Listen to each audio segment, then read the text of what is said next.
പ്രേമലു കണ്ടതുപോലെ ചിൽ ചെയ്ത് വളരെ റിലാക്സ് ആയിരുന്ന് ഈ ചിത്രം കാണാനാകില്ല. ഭ്രമയുഗത്തിൻ്റെതുപോലെ നിഗൂഢമായ ഭയത്തിന്റെ സൗന്ദര്യശാസ്ത്രമല്ല ഈ സിനിമയ്ക്ക്. അടിമുടി അതിജീവനമാണ്. ജീവിതവും മരണവും, സൗഹൃദവും ഒറ്റപ്പെടലും, ഭയവും ആശ്വാസവും കൂടിക്കലരുകയാണ് ഈ ചിത്രത്തിൽ. മഞ്ഞുമ്മൽ ബോയ്സിനെ കുറിച്ച് പറയാൻ സോഷ്യൽ മീഡിയയ്ക്ക് ഇപ്പോൾ 100 നാവാണ്.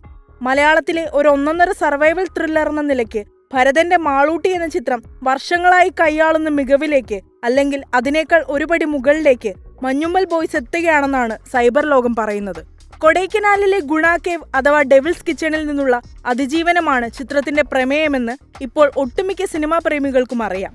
അഗാധമായ കുഴിയിൽ വീണുപോയൊരാളുടെ അവസ്ഥയും, അയാളെ രക്ഷപ്പെടുത്താൻ ജീവൻ പണയം വെച്ചിറങ്ങുന്ന ആളുടെയും, പുറത്ത് അവരെ കാത്തിരിക്കുന്ന സുഹൃത്തുക്കളുടെ അവസ്ഥയും, അതിന്റെ ആകാംക്ഷയും ഭയാനകതയും ഒട്ടും ചോരാതെ അത്രയും സ്ക്രീനിൽ മികവുറ്റതാക്കാൻ മഞ്ഞുമ്മൽ ബോയ്സ് ടീമിന് കഴിഞ്ഞെന്നാണ് കണ്ണൻ എസ് ദാസ് എന്നയാൾ ഫേസ്ബുക്കിൽ കുറിച്ചിരിക്കുന്നത്.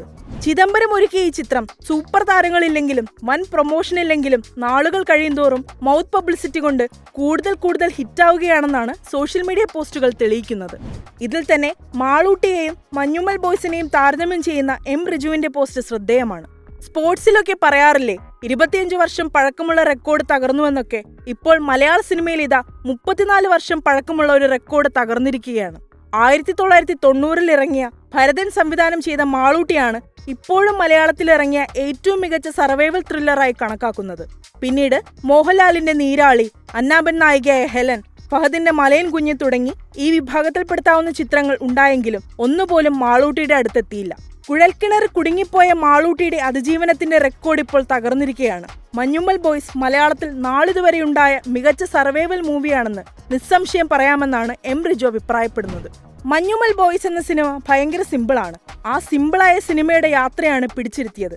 ഏത് മൊമെന്റിലാണ് പ്രേക്ഷകനെ ഹൈ ആക്കേണ്ടതെന്ന് വ്യക്തമായ ധാരണയിൽ എഴുതി തയ്യാറാക്കിയ തിരക്കഥയാണ് ബാക്ക് ബോൺ എന്ന് മജു തോമസ് കുരുവിളയും എഴുതുന്നു. സൗബിൻ, ശ്രീനാഥ് ഭാസി, ബാലു വർഗീസ്, ഗണപതി, ലാൽ ജൂനിയർ, ദീപക്, അഭിറാം, അരുൺ കുര്യൻ, ചന്തു സലിംകുമാർ, വിഷ്ണു രഘു, ഖാലിദ് റഹ്മാൻ തുടങ്ങിയവരാണ് ചിത്രത്തിൽ പ്രധാന വേഷങ്ങൾ കൈകാര്യം ചെയ്തിരിക്കുന്നത്.